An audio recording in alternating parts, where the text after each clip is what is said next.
When Shopify says you can sell anywhere, they mean it. Whether you're at the beach or in the mountains, Shopify is the all-in-one commerce platform that simplifies selling to anyone from anywhere. Don't let the technical stuff slow your sales down, because with Shopify, you can monitor inventory, track sales, fulfill and ship orders from anywhere with an internet connection. Join the platform simplifying commerce for millions of businesses worldwide and start selling with Shopify today. Sign up for a $1 trial at shopify.com/free23. Shopify.com/free23. Okay, my guest is Kindra Foster. Now, just to give you a little backstory, you probably heard, or maybe not, the interviews I've done with John Foster, who's an experiencer and has 4 decades of memories that came back to him when he was about 48 years old, all of a sudden in flashes of, this is what's been happening throughout my entire life, and oh my gosh, what the heck? How could this be? So this is what's fascinating, is not only does John Foster have his own experiences, which he's written about, I'm talking with Kindra Foster, his daughter, to get another perspective on how this all played out. Because here's a family when Dad is having his memories and everything is going topsy-turvy in a world where UFOs aren't supposed to exist. Thank goodness things are changing now when we've finally been able to admit that, yeah, they do exist. But there's a lot of this that has been secret and has been forbidden, taboo, simply because people were, I think, in some way, shape, or form shamed or intimidated into keeping silent because it wasn't okay mainstream on a larger scale, and that's worldwide. So Kindra Foster is my guest, and she also is a very strong support for her dad because of her writing ability and all of that, helping him bring this out. And Kindra, I am so glad you're talking about it because this just gives more credibility to the whole story. So thank you. You're welcome. It's nice to be here. Did you have any idea about this stuff as a child growing up, that there were other things going on around your father? Well, I think he always felt that there was something more to life, and he kind of imparted that idea to us, when we would talk about philosophy and religion and science and theology and all kinds of stuff. They like to say from the age of 4, I would sit and listen to him and talk to him for hours about all those kinds of things, trying to search for, whatever the meaning of life was. And that was just kind of a part of his personality and so forth. But you could see that it bothered him, he just wanted to figure out what it was, that there was something more, and he couldn't figure out what it was. We did talk about UFOs as, and many other things, along with that. And, he always taught us about, Albert Einstein and Ospinski, who were friends, and Albert Einstein had the scientific side and Ospinski had the more mystic side. So that was all kind of a part of my growing up. Okay, so when things changed for your father, when he remembered, it was said he was 48 years old, and he had demanded that he at this point, he said he'd made a contract and an actual demand of, I'm not going to go forward unless I know where this is going. And those details are in his book, so I'm not going to rehash that. But when he made that demand, then all of a sudden things shifted and the memories started coming back. What happened then?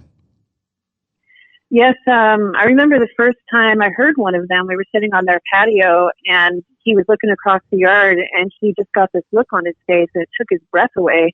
And he was like, "You guys, I remember something that happened in this yard a long time ago that I've never remembered before." And he started talking about it. And by the time we were done, we had moved inside, and it was just coming back to him rapid fire. And he finally broke down into tears. And at one point he was sitting with his head in my lap, and he was sobbing because it was like, what the heck is going on? And it was just so emotionally crushing. And at the same time, as he was able to get his head around that, it was very satisfying to him, to realize this is what he somehow had a sense of this his whole life, that there was more to it than, what everybody knew. And so there's some satisfaction then, in remembering all these things. But it took him, years to start. He started writing it down. He first just started writing down every impression that he had, and then trying to organize it in almost sort of a catalog. and then trying to identify what age he was at different experiences and categorizing them, in different years or ages. Yeah. And it just took a super long time, but that was very, very emotional. I just happened to be, I was in my late 20s, and I had a couple of kids, or no, I didn't have kids by then. I had kids right after that. Mm-hmm. And, but I just happened to be spending a lot of time with them at that time. So, I got in on a lot of that. Okay. For you, I mean, since you'd already had conversations about UFOs, so it wasn't a foreign topic. It was something that all of a sudden this is more real than real. Did you have memories that went along with that, or did that trigger anything else for you? Not for a long time. And I sort of have this idea that it's not really my job. The meaning of my life doesn't really involve being a contactee, mm-hmm. except that, as we went through this process and, we met some of the other people that were involved and things like that. My dad started saying, he started saying, I don't want to freak you out, but you were at a lot of these experiences, and he's like, I don't want to tell you which ones because I don't want you to, if you remember anything, I don't want it to be like I helped you remember. Right. But he said, do you remember any weird stuff? Okay, that's one way to put it. So like he didn't want it to be, he's a scientist. Yes. He's an engineer. And so he knew that it wasn't right to say, well, do you remember that time? Because, mm-hmm. Then I might force a memory. But I remember sitting in their living room and then all of a sudden realizing, well, there's this one thing I remember that was really weird. And it was when I was 19, we went on a camping trip in Colorado. And I remember a helicopter coming over our camping area and my dad talking to somebody in the helicopter. Yeah. We were standing on the ground and the helicopter was hovering over us.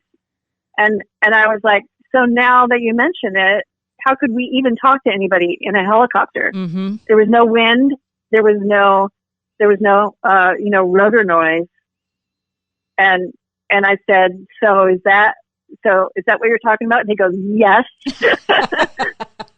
And, that experience is in his book, so you can read it in there. And, then I remembered another thing that we were taking a walk along, an inlet of the lake. And I saw a houseboat out on the lake and I said, Dad, there's a houseboat out there. It's out in the middle of the lake and there's a doorway, but no door. And there are window holes, but no windows. Why would somebody do that? Like there was no balcony around the deck. It was just like a flat deck with no balcony. And it wasn't a big deck. It was like really small. And I was like, what the heck is that? And at the time he was like, well, I don't know. Somebody probably ran the boat out there and decided to leave it and swam back. And I was like, why would they do that? Yeah. And it turns out that, later on, as he had some of his recollections and he drew pictures of them, we decided that it was probably the booth, what he calls the booth. Okay. Yeah. And he tells me he has a recollection of me being in the booth at one point. Really? And I don't remember it, but yeah. Okay. Well, see, that's what I think is fascinating about this is all of his drawings. And since he's an engineer, he actually has the ability to give some kind of perspective to that.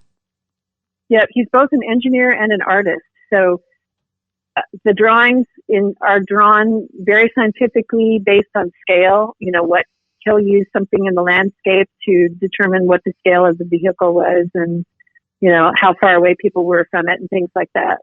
Okay, I want to take a quick break here. I'm going to come back, though, and talk about those familiar strangers. That's what he calls them, and the introduction. So we're going to take a quick break. My guest, Kindra Foster, the daughter of John Foster, who has the books about UFOs. John Foster, UFOs.com is a website. We'll get back with more here. Wendy's Coffee House, KCMO Talk Radio.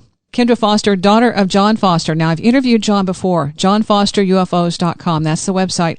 And then the books, he's got Imminent Discovery, A Lifetime of UFO Experiences. There are 2 or 3 books two that have the stories, one that's a picture book, and all this content. I mean, this is volumes of information from someone who remembers contact and incredible ongoing experiences that I think led so much legitimacy to these stories because of the extensive documentation that your father's been able to do. Now, you were part of him connecting to, in the books he calls them the familiar strangers. These are people that he met during these encounters and then met them in person in real life. Can you set that up? How did he meet these folks? It was a really amazing coincidence, because, or maybe not a coincidence, I don't know.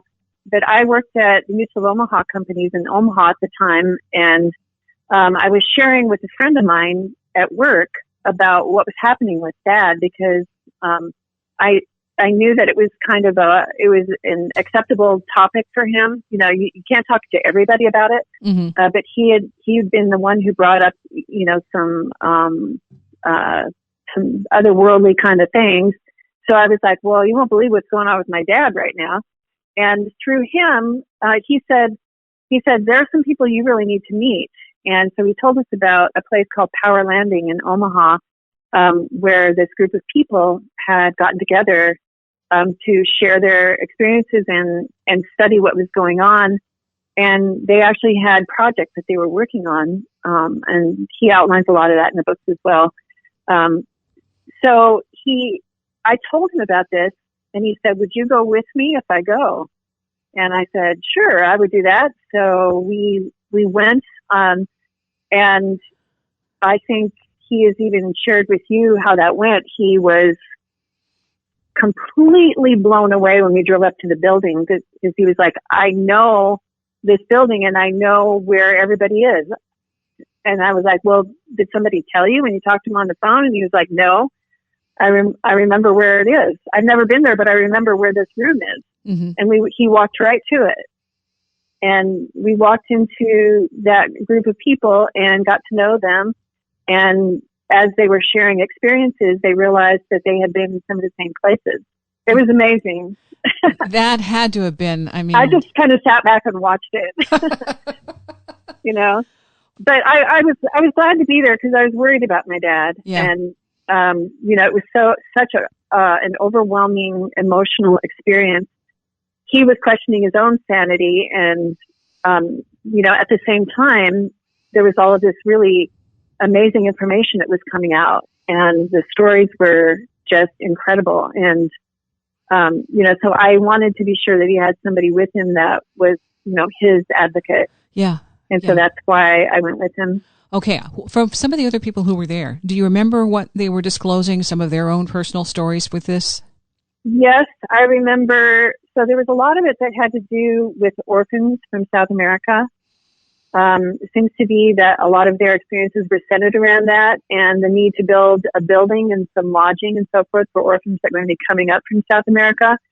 There was actually another person at Mutual of Omaha who was a very spiritual person. I had no idea. I had done some work with her, in my role as a writer and editor. But once she found out that we were going to Power Landing, I had coffee with her a couple of times, and this was her role, was to help to bring some of the kids up from South America when that was going to happen, maybe South America and Central America. And anyway, so there was some of the people at Power Landing had already bought the land for this building that my dad had seen in his experiences. Mm-hmm. And I understand the land is still there. Then there were others that, so they remembered being on the craft, on the vehicles, then at the same time, and realized that the people they remembered being there were the people that were actually in the room right now. And that was just like, it was amazing. Yeah. And, it happened, so it happens gradually. Like, it's not just like, hey, you were there, It was like, well, what was your experiences? And they describe it. And then somebody else would describe an experience. And then somebody would say, well, it sounds kind of like the same thing. And then they start asking each other questions. And then they realize gradually that they were on the same craft at the same time. So that was pretty amazing. Okay. And then people had other experiences too, going into other things, the paranormal and crystals, and there were all kinds of things like that surrounding the whole thing. Okay. And for that paranormal element, because it's been this has taken a while. I remember talking with one of the UFO researchers and describing an experience I had that involved some paranormal stuff going on behind the scenes, and that helicopter sound, which I'm thinking, the helicopter went over the house, and that's wrote it off, and then realized later on, oh my gosh, the barometric pressure shift, the helicopter sound, the time shift, all those were part of an experience that I was just chalking up to my usual metaphysical talking, channeling, that kind of stuff. Okay, that I had never connected it to UFOs. And then things, because I didn't want to believe that. I thought, no, this can't be. This is just my other ghost stuff. This is okay, and it's all right. And I'm like, there's another element. And the paranormal is part of it. It's like a signature of some of this stuff. So that's what I want to also, because you have had the benefit of being there in person, hearing these encounters and stuff from other perspective as well. Was that a surprise, hearing some of the other people, include some of those that, like you said, the crystals and the paranormal stuff, along with the contact? Was that a surprise? No, not really, because I think the context in which I understood all of this was basically scientific, because my dad, our table talk when I was a kid had to do with science a lot, because he was working as a nuclear engineer at the time, an aerospace engineer. He also worked on one of the first mechanical heart prototypes, and he's been on the cutting edge of science. It was exciting stuff. So from the time I can remember, it was always science was a part of everything. And so the bridge to the paranormal is other dimensions in my mind. Yeah. So understanding the world, the way we understand the world, is not everything the world is. There are many other ways to understand the world. And, even you can think about, people used to say the world was flat, until they figured out some science that showed them that it wasn't. So that's kind of what I think about this is, like there's a glimpse of the ultimate truth. So the ultimate truth exists out there somewhere. And then we all have a separate glimpse of what that truth is. And it may be through this time and space that we live in right now that we know so well, or there may be cracks to other dimensions where things manifest themselves in different ways than they do here, than they do from this perspective, from this dimension. And that was always, we always conjectured as I was growing up, what's the truth about life? And a lot of that came from, the theory of relativity and, Einstein and then I think when Dad discovered Osinski, that kind of made something click, and we started talking about things like crystals and a lot of back then they called it new age stuff, automatic writing, for example, and ghosts and apparitions. Yeah. He's seen a couple of things that were in this time and space. And, so there's overlap of dimensions, I guess is what it comes to. Yeah. Yeah. And not just space, but also time, Yes. So when exactly were all those people on that craft together? We don't, how would you define that? I don't know for sure. A phrase Dad likes to use is out of space and time. It may be that there's a way that, the people that run these experiences, for lack of a better word to call them, maybe there's a way that they have to get us out of space and time in order to do the things that they want to do with us, to teach us things. There are some examples of that in his writing. I have experienced my own moments of that, where time is not the way that we usually experience it. I want to get back into that. We're going to take a quick break again. My guest, Kindra Foster, the daughter of John Foster, who's had these incredible experiences, contact experience for at least 4 decades, and some beyond, okay, at least some sightings. Wendy's Coffee House, KCMO Talk Radio. My guest is Kindra Foster. She's the daughter of John Foster. I wanted to talk with her because of all of these incredible experiences that he has a witness for in some way, shape, or form, because she's there as he's remembering, and she's also a party to some of these experiences, whether she knew it or not at the time, that then when he's discussing them and revealing all this, it's all of a sudden, oh, here's a trigger. And one of those I'm going to talk first. In the book, he shows and he talks about an experience where everybody around him is basically frozen. And he's still aware of what's going on with these UFOs and things like that. So to me, that's kind of an out-of-time experience because no one else will know they were frozen for how long. For them, it was probably a blink, and then everything continues. That isn't our normal experience of time. And so that's why, he has firsthand knowledge of what it felt like to be suspended in basically suspended animation. You were there as an experience as a kid when you saw something happen with your brother and sister. And that kind of also, I think, lends it to that out of time. What was it like? I guess first describe the experience. Well, the truth is, when my brother and sister were experiencing their out-of-body experience, I was not there. So I didn't see that. That experience took place when I was 19 and we were camping in Colorado at Dillon Lake. Mm-hmm. And what I remember seemed to me like it actually happened in real time. There wasn't really a sense of time having changed for me. But that was always kind of like, after he started remembering his experiences, we discussed that aspect of it. Because there were times, when he was with people and things were frozen. That didn't happen to me, but there's a philosophy that time is like a number line, and the things that happen to us are like points on the number line, and they can be observed from any point, from any other point. Like if you pull yourself back, you can see the whole number line. Things do happen in relation to each other, but the whole idea, when I was growing up, we always talked about the whole idea of time being malleable, so that you can fold the number line in on itself and you might be able to see one of those points from the other point. If you fold the line, yeah, or you turn it into a spiral.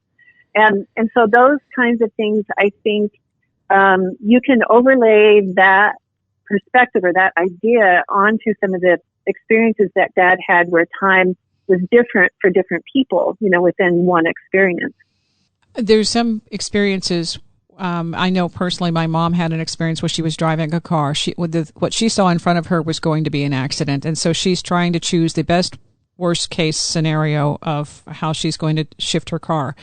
Within moments, she was past the area where it should have collided. And she called me up. Oh, wow. I don't know what happened, but this, and I said, well, your angels are in charge and, you've got more to do here. So obviously they thought that was unnecessary. But yeah, she was looking at that and knowing that the person who was coming toward her didn't see her, was going to turn in front of her, and there's just no way she could get around or by except maybe, hit the ditch. And there were 2 ditches. Neither of them were good because they were both going to be very steep embankments. And that moment she's going to steer the car to the ditch, she's beyond it. And that other truck. And she said, wow. She wanted to go back, and she drove back several times. She wanted to ask them if they saw her, but knowing that they probably would have absolutely no memory of it because it may not even have registered at the time that it happened. So that's one of those things I know can happen. Yeah. And I just thought, well, knowing when your dad is writing about these things, that each of us has our own little window of reality. And for you, when they're experiencing what he experienced, and you experienced nothing, everything continued to go at the same time. Well, that's still an indication that something else was going on in our time for you to have no awareness of what was going on with your brother, your sister, and your dad. I think that's amazing. That's true. Who knows? I might have been, it wasn't unusual for them to go off on their own, and I'm the oldest. So a lot of times I would be, sitting practicing guitar or something, and or I would be hanging out with Mom, and Brad and Carrie were very close. So they were often going off, together. Mm-hmm. But I have always wondered, where was I during that experience? I might have been right there, Yeah. but I remember nothing, and they don't remember me being there.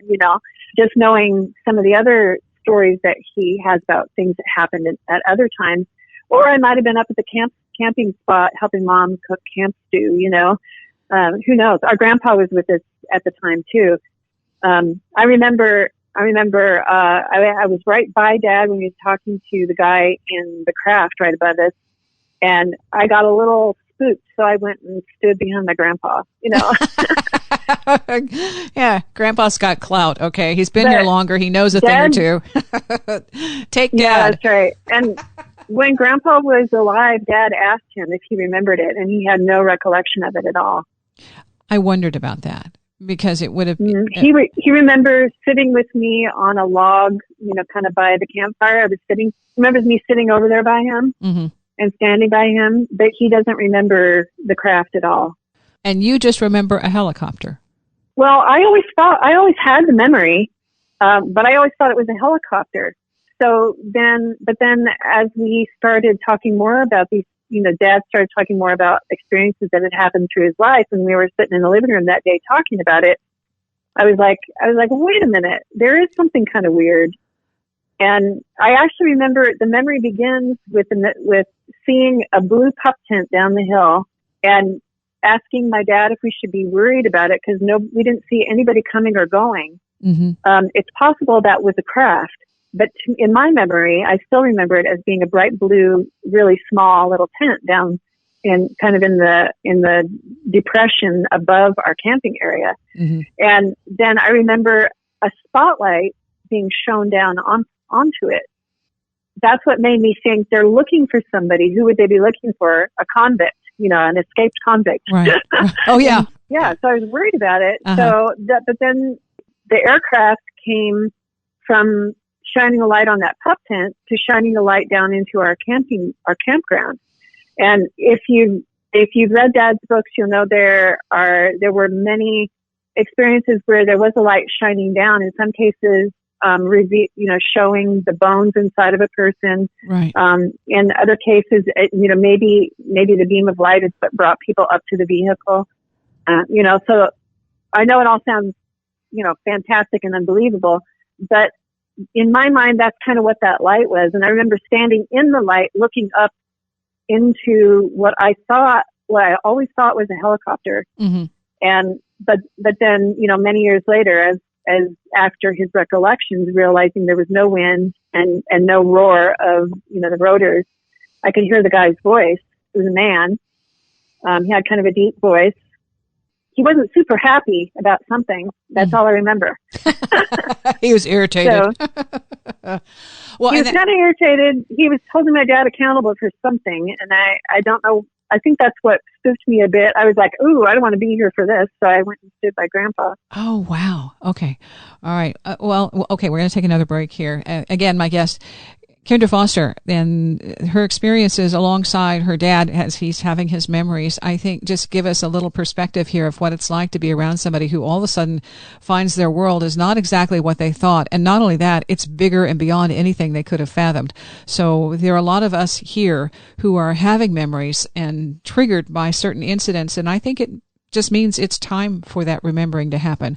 Wendy's Coffee House, KCMO Talk Radio. Kindra Foster is the daughter of John Foster, and I've talked with John a couple of times. He has some fantastic memories. The books are available at Amazon, Eminent Discovery 1 and 2, Volume 1 and 2. He also does some artwork. I've got one of the pictures that he had of a UFO coming out of a cloud, which I think is fantastic because a lot of times people who have sightings will say, there's this fog that appeared. And those kinds of things are sometimes maybe a hidden element of our reality that allows us to be safe in what we think is real and not have to worry about things that we might have an issue with. So, Kindra, you talked about the familiar strangers. That's how he refers to them. These people who were with him on certain encounters, and they didn't know that until they all got together as a group and then started comparing notes.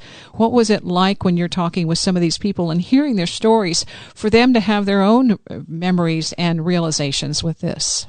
One of the interesting things about the whole, what you would call it, the contactee scenario, is that it is extremely emotionally devastating. And there's several reasons for that. First of all, you have a sense of what reality is.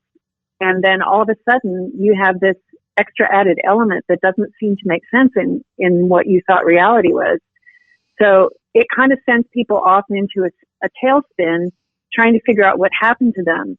I think the other thing is, in knowing the people from the group that Dad got to know, there were a lot of people that their lives fell apart. Their relationships fell apart, partly because they questioned their own sanity, and partly because other people questioned their sanity. I've even experienced that with people in my life, and my ex-husband was super angry about the whole thing, and I irrationally angry. I couldn't understand it because I'm a person who takes things kind of at face value and then kind of, reserves judgment and just listens and thinks about it. But for him, it was a threat. It was a threat to what reality is. And so I think you have to find a place to put that. So the most common place to put it is somebody's crazy, Yeah. And there were people that had their marriages fell apart. There were people that lost their jobs because they could not get themselves in a good place. They just kept obsessing about what happened to them. And they couldn't put it in a good place. So it could be very devastating in that way. I think the fact that they all met each other was somewhat sustaining. I tended to be a voice of reason because I didn't really consider myself a contactee. Yeah. But I would ask questions and show compassion. And I had a couple of people thank me for believing them and thank me for taking them, for treating them like a valuable person. Yeah. And I think, so that happens. Mom and Dad did do some counseling with Fowler Jones in Kansas City. Yeah. Psychic Studies Institute. Right. And that also helped because he not only was able to do some regressions with them and help them see some things, but he was also able to, for lack of a better way to put it, examine them psychologically and give them the diagnosis that they were not crazy, Yeah. That there was no evidence of any dysfunction, any dangerous dysfunction of any type. So I think things actually changed a little bit after they met Fowler and were able to do that. Part of it is that first thing, since your reality doesn't match with everybody else's, the first way you decide to deal with that is say, I must be crazy, this isn't real, and something's wrong with me. All of a sudden, your dad has these memories of something that happened for 4 decades, and it doesn't mean he's crazy. It means he hasn't had access to that information, and then when he gets it, it's so far off of his scale of what is possible that it takes a little while to reformat the hard drive.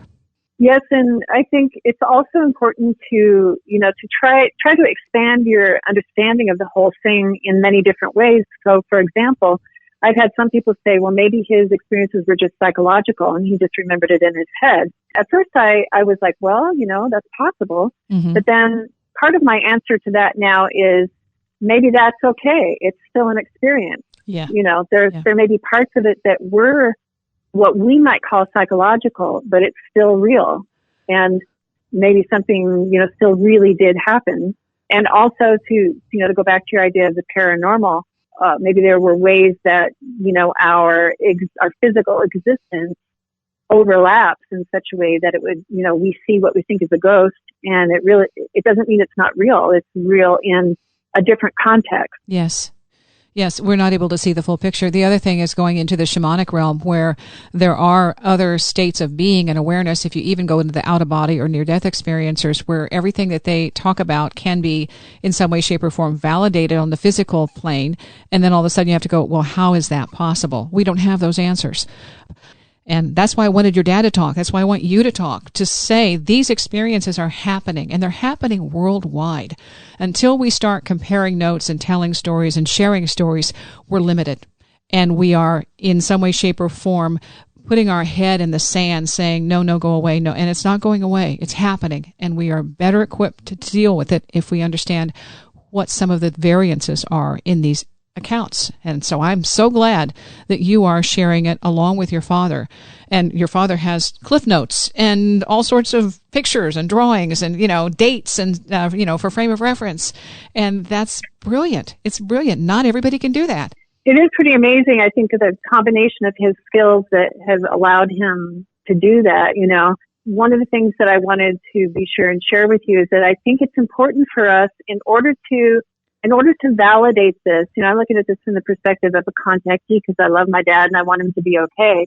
And he's the one who has brought this up to me. In order to validate his experiences, he not only needs to be able to prove they happened, but he also needs to explore the idea that there may be some form of psychological issues or dysfunctions that are a part of that because, we all have psychological dysfunctions. Mm-hmm. So, in other words, the answer isn't going to be purely with the physical proof of what happened. We need to be able to see the big picture and then pick out which things are reality and which things aren't.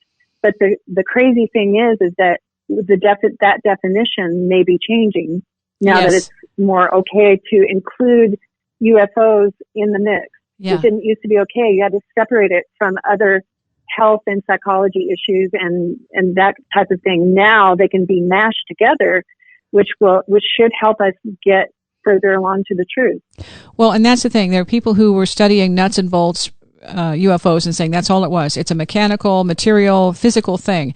And then there's Raymond Fowler is one of the ones who has a new book out. I think he worked with Hynek and he worked with some of the other experienced, the actual, nuts and bolts UFO guys who then changed their idea and saying this isn't a physical thing. This is a multidimensional, And that's when things started to shift. And Raymond Fowler said, once he had his own experiences, then he changed his mind as to what this was, and it wasn't just a nuts and bolts thing. I think that's where we are right now, trying to make that leap and jump the hurdle that says there's more to this picture.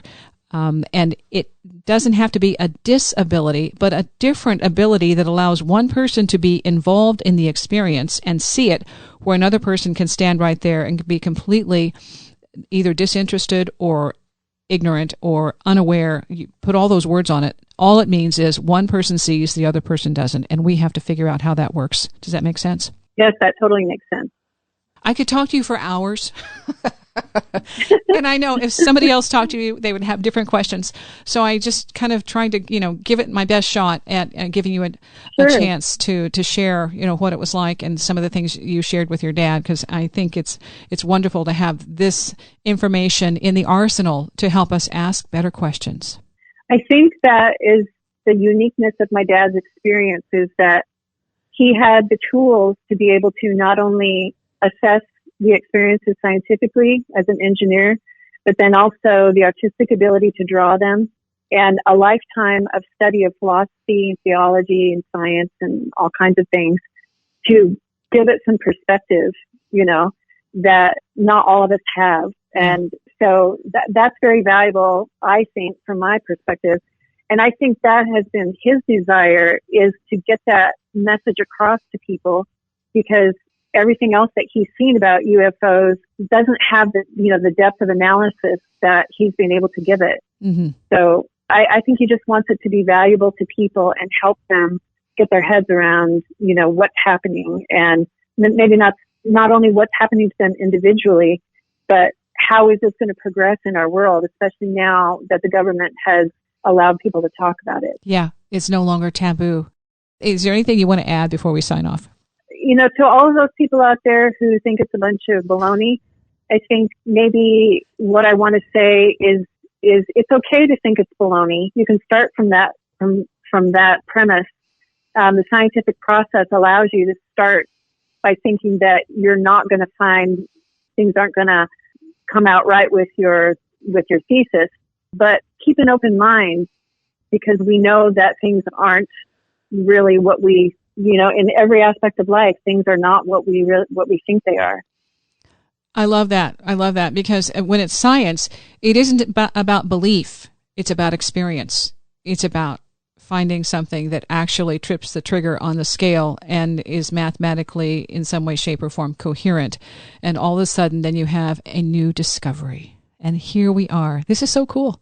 I'm thrilled that we're experiencing it. And maybe our scientific criteria may be different than what we've thought it was for the last several hundred years. Yeah. It's called evolution. Right. Thank you. Thank you. I appreciate your time. You're very welcome. JohnFosterUFOs.com. That's the website. Wendy's Coffee House, KCMO Talk Radio. Grand Canyon University's RN to BSN online degree program makes earning your bachelor's in nursing possible. Balance online coursework with local in-person clinicals to position yourself for potential leadership opportunities in the time you have from wherever you are, leaving room for what matters. Achieve your goals with your personalized plan and team behind you. Find your purpose at Grand Canyon University. Visit gcu.edu. Nice buns, soft, fluffy, and ultra-low net carbs. Discover Hero Bread, the delicious, ultra-low net carb bread with incredible taste and texture. Hero Bread has 0 grams of sugar and is under 100 calories per serving. Plus, high in fiber with 5 to 10 grams of protein per serving. Order from hero.co now and get 10% off your first purchase with promo code AH10. That's 10% off with code AH10. HERO.co.